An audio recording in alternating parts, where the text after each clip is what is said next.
Hello, Sharif here. And when I go on the air, there's this sign that comes over my face that says "You are live." And yeah, today actually I am live, a lot livelier than I was last time I was here. Little bit of congestion around the remnants of the cold, which is 90% gone. I feel like I'm 100% back. And something to say before the meditation. If this episode comes off without a glitch, I am going to be really, really surprised because I'm pulling sources and some images from several different directions, and I'm going to see how they combine on our screen. Okay, that said, let's pick up the magical timer um, and set it for 5 minutes, and um, we can begin. I missed this last time, so well, I didn't do it for good reason last time. I think I may have either fallen asleep or sneezed 20 times. Um, By the way, when I stopped the live stream last time, as soon as I stopped it, I sneezed 15 times in a row, which was really funny. Um, I should have recorded that. Okay, let's get started. So let's, if you feel comfortable, close your eyes and um, square yourself and slow down your breathing.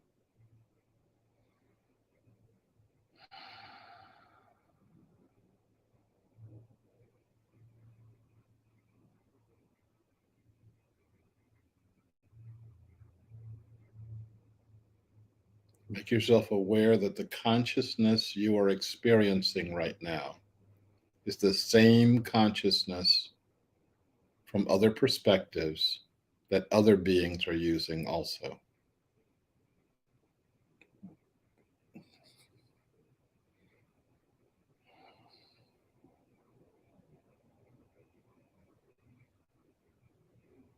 That consciousness residing in your heart and in your mind.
You can feel your heart slowing down and becoming more regular.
And as you are ready, if you can come back to our center, we can begin.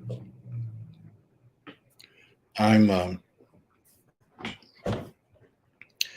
right now. I am in a time warp, and that time warp is that time is going way, way faster than I am ready to deal with. I was um, that meditation felt like 30 seconds, and uh, I'm glad that I didn't treat it like 30 seconds, or our whole session would be our meditation. Um, so to talk about a couple of things that look like they're disconnected, but I think they're very connected. Um, and it has to do with what our next steps are, and actually what my next steps are.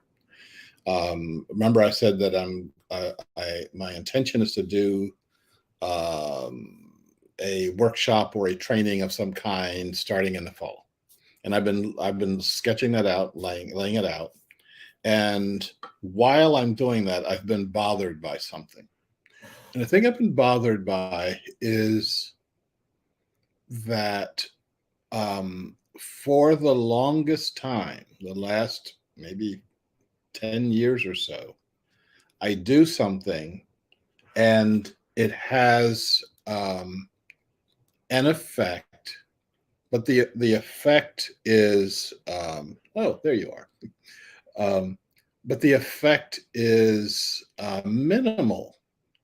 Um, you know, I write a book. There are people that read the book. There's many, many, many more that don't. I do a workshop. A handful of people sign up for it, and many, many, many don't. Um, it's as though I haven't triggered said the right magic words. It's as though I haven't pulled together the right forces to make something actually happen. So um, that doesn't stop me from moving forward, but it's saying that I haven't found the right lever. I haven't found the right energy. So as I'm putting this thing together for the fall, part of it is what are the steps in the training module I want to teach? How do I want to teach it? How many days? How many hours? How many, live, Zoom, whatever. All that stuff is over here. But over here, the question is, what am I actually doing? Okay. I don't, I'm not, the two things, I got to get on camera here. The two things that I'm not um, concerned about. Number one is money, and I really ought to be because I don't have that much. But I don't act for money. I don't do a workshop for money. I don't do a training for money. I don't do a speech for money. I don't write a book for money. If money comes along with that, that is great. Okay, but if I could afford to give all my books away and give all my lectures away, I'd do that.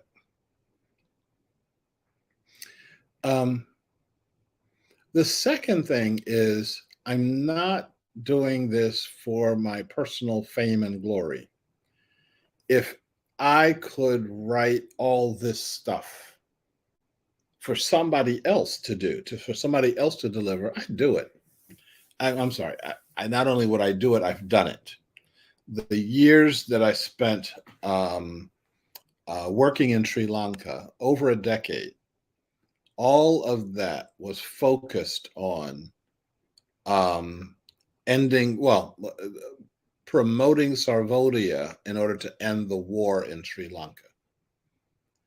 Almost everything I wrote for either Dr. A.T. Aryaratne's signature or Dr. Vinya Aryaratne's signature. And it's this weird feeling. knowing that I'm writing something and knowing that somebody else will get the fame, glory, and credit from it. Well, I'm a living human being, so therefore I do have an ego. So therefore it would get tweaked at times, but no more than tweaked. It's like, this is what I'm doing, and this is the most effective way to make the change that we're looking at making here. So yeah, so I'm willing to do that. I'm willing to operate as basic as I have been. Like I said, you don't see any multiple millions of dollars around here, or I have a whole different life that where I'm driving around in a Maserati, etc. But that's called a joke. Um, so I recognized something as I was doing my organizing, and that is that when I've done my work in the past and it's been the most effective, I've been doing that work in concert with another organization. Um, at times, it's been the Institute of Noetic Sciences. At times, it's been the Unity Church as a national organization. At times, it's been with the Unitarian Universalists. At times, it's been with Association for Humanistic Psychology. So it's been all over the place. But right now, while those organizations are still there and I still work with them, I've not been working on that intense level with them. And so the intensity level needs to go up. And also, I'm talking about an international movement, a global movement, and what kind of a global movement are we looking at? Well, right now, of course, the only global movement that seems to exist is the global climate change movement.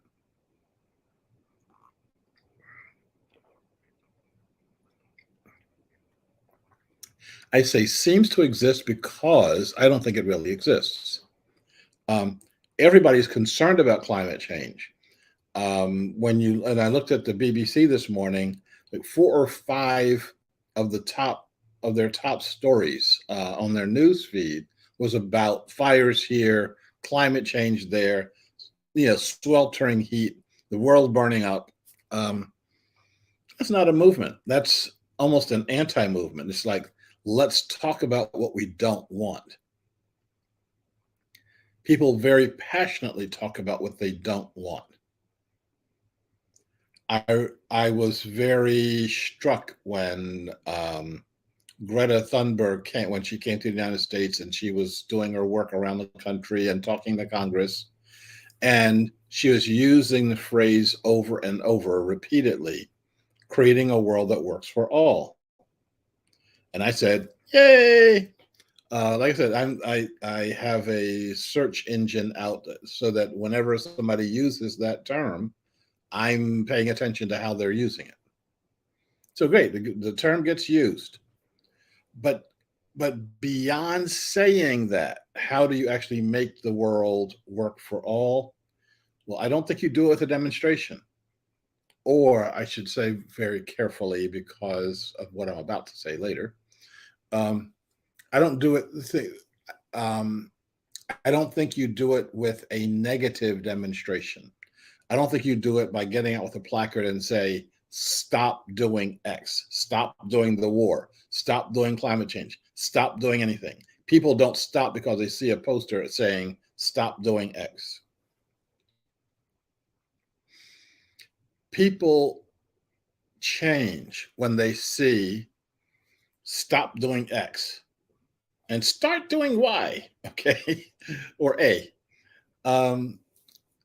And so we have to come up with, and I think that when you're doing the start doing Y, you don't even have to say stop doing X. who was it? I think it was Buckminster Fuller who was saying, people don't change because of negative conditions. They change because they see a better idea. Okay. And that better idea um, has just emerged.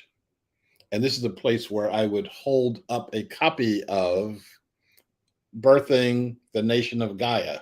I don't have a copy in my hands yet. Any day I'm waiting for the doorbell to ring and the copies get delivered. So assume I'm holding up a book that says Birthing the Nation of Gaia. But how, on a practical level, how do I take that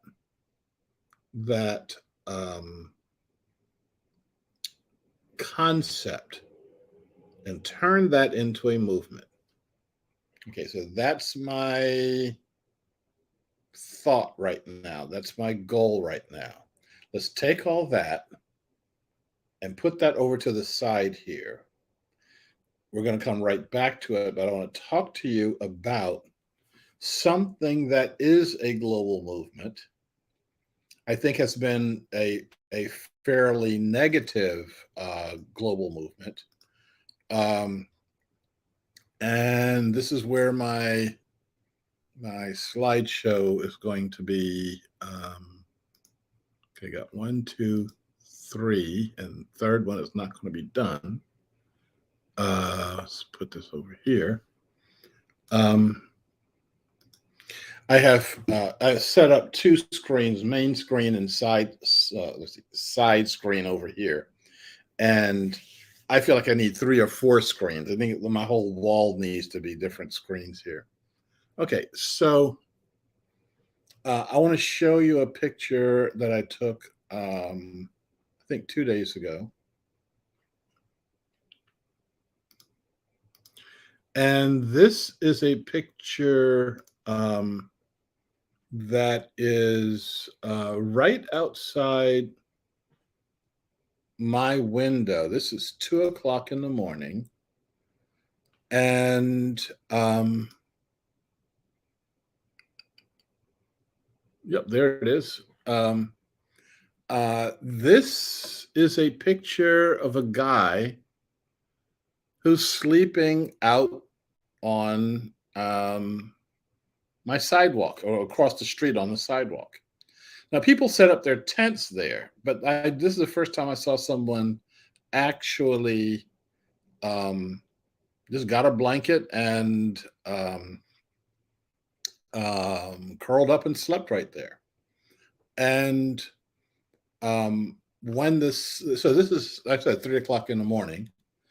And but when the sun came up, he was still there. He would stay there for quite a while. And this got me to thinking about something that is part of the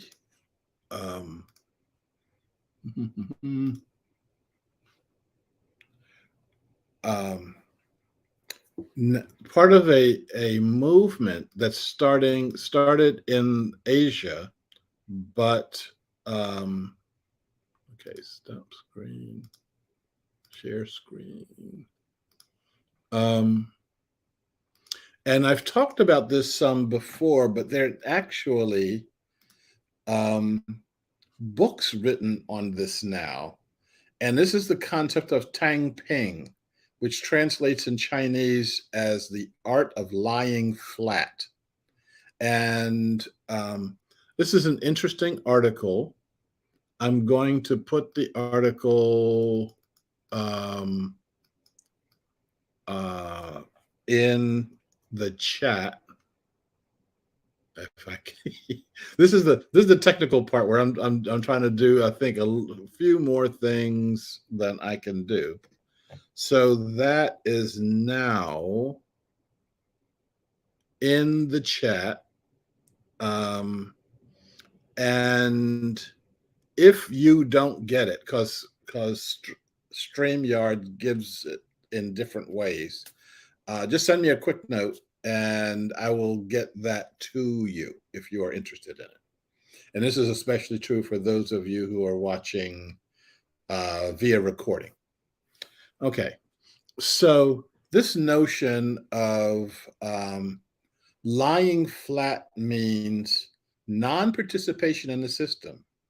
It's just that I'm not going to do that. I'm not going to go especially in China and Japan, there's been this rat race of you've got to get ahead, you've got to get high grades, you've got to then get a good job, and then you got to save all your money, and you got to keep working, working, working. And the society relies on you doing that. And you then have to get enough money to get a mortgage, and then buy a car, and then you have a family, and then you have and people are saying by the millions, by the tens of millions, I'm not doing that. In fact, I'm not doing anything. In fact, I'm going to do as minimum as I possibly can do. If that means living in my parents' basement, I'm just going to live in a basement. If that means getting a day job, a job where you get paid by the hour or by the day, I'll do that. And so I've been keeping my eye on this for a while. I find it interesting the number of people who don't talk about this. So I came across this the other day, and this is where, if this works, this is going to be really cool. Okay. So lie flat to stand up. And that started ringing some very serious bells for me. That this lying flat situation is a spontaneous movement. And spontaneous movements have a way of dying fairly horrible deaths because there's nothing that sustains them. There's nothing that the existing system can just pull a few strings. In China, shoot a few people. That's a good way to end a movement. In our country, induce a few people to act a different way. You start paying some folks over here. You start taking money away from folks over there. So, and that becomes our methodology for action. So you wind up not the movement as spontaneously as it comes up also collapses spontaneously.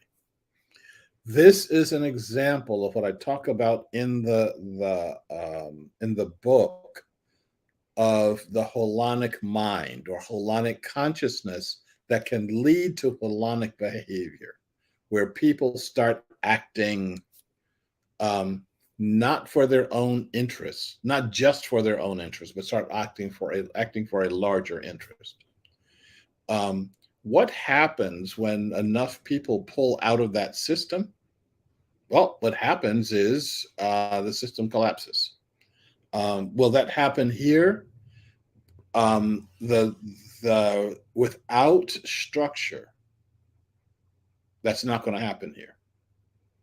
The question is whether I or Commonweigh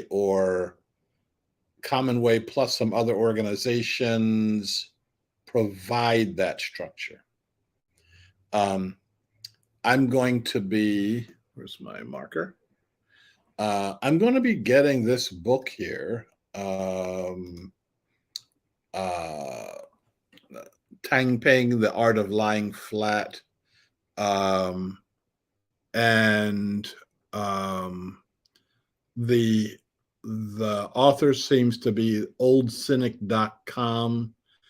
You can find Old Cynic by the link that I just gave you. And if you can't find that link, I'll be glad to give that to you. Okay. So he started out over here saying, um, not quite sure how to proceed with regard to doing something that's going to actually be meaningful. I then went to show you one of the thousands of people who are not living in a home in the Portland area. I want that to sink in. What kind of a society have we created? We can talk about landing people on Mars. We can talk about how you know how many billions of dollars the super ultra rich can have, and at the very same breath, talking about people sleeping out on the street. So our challenge is, how do we wrap all this up into a movement? How do we wrap this up into a movement that actually moves? How do we wrap this up into a movement that isn't just get out there with your placard and say, down with sleeping on the streets, or down with tents, or up with housing, that feeds into the existing system? Um, I once, when I was, like I said, when I work, I make a lot of money. And when I make a lot of money, I actually give a lot of money away. And uh,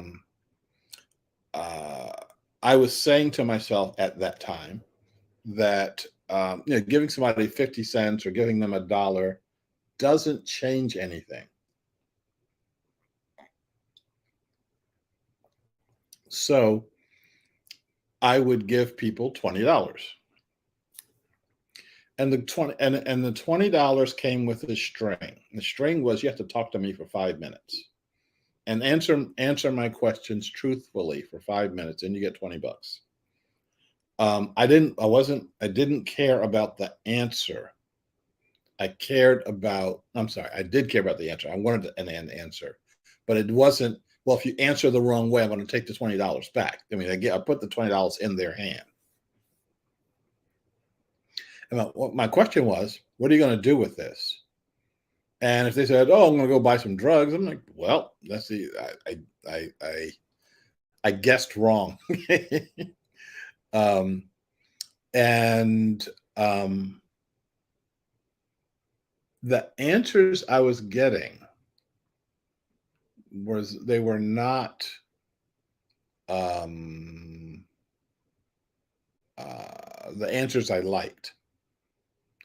The answers I was getting was something like, well, first thing, I'm going to get some decent food to eat that's not McDonald's, and or that there are places in every city.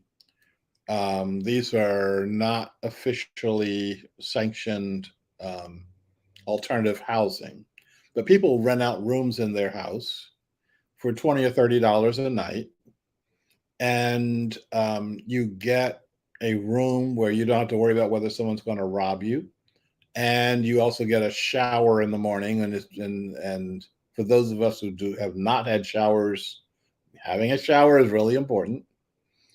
And then you get to go out and beg for more food, more money, so that you can have more um, uh,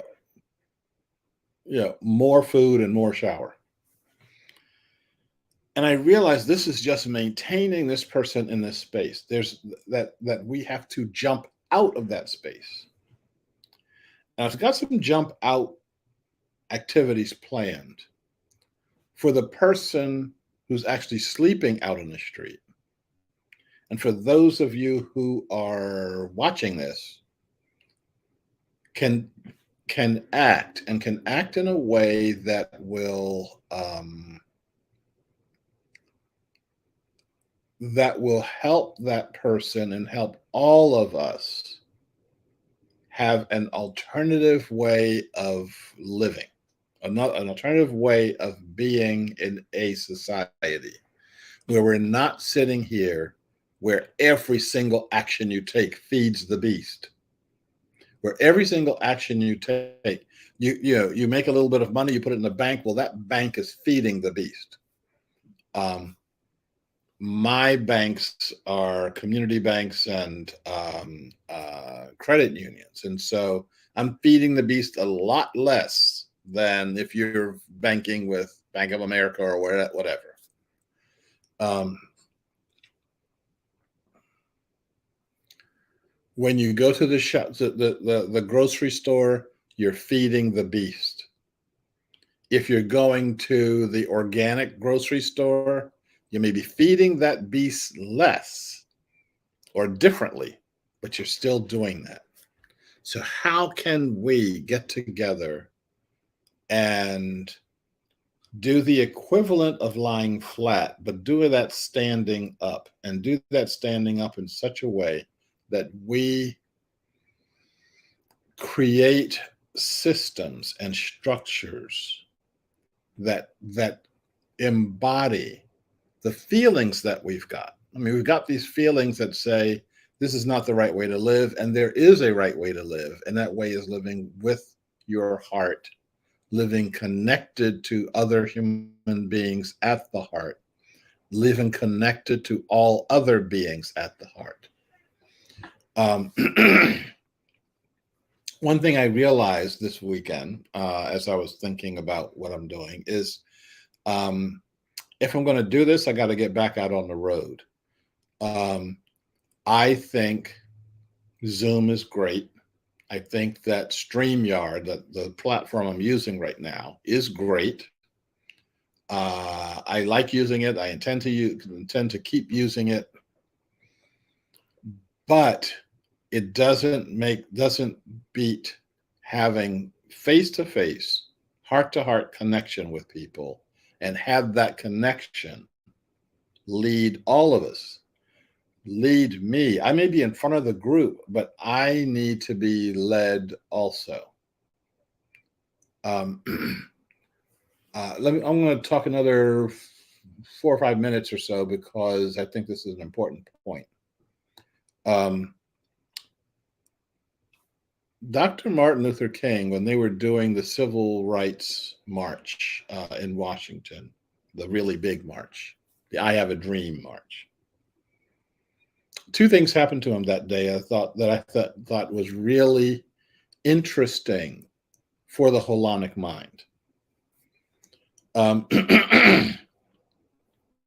Number one, he and all of his leaders, his they call them his lieutenants, thought it was really important to lobby the members of Congress, and so he was in the congressional offices and all of the other ones, Hosea Williams, Jesse Jackson, Ralph Abernathy, all of them were lobbying different congressmen. And King, and the march hadn't started yet, and King looked out the window and saw that the march had started without him and had started spontaneously. People just said, let's go.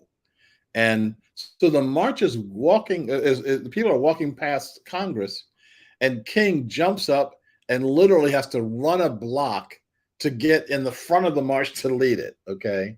So it doesn't matter whether you're ready or not. The march itself was ready.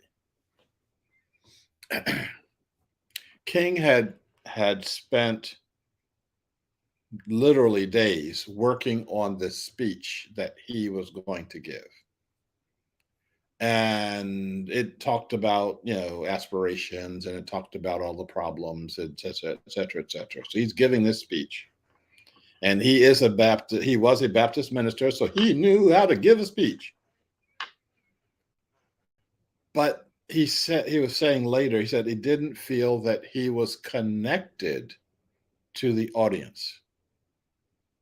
He didn't feel that he had made his point.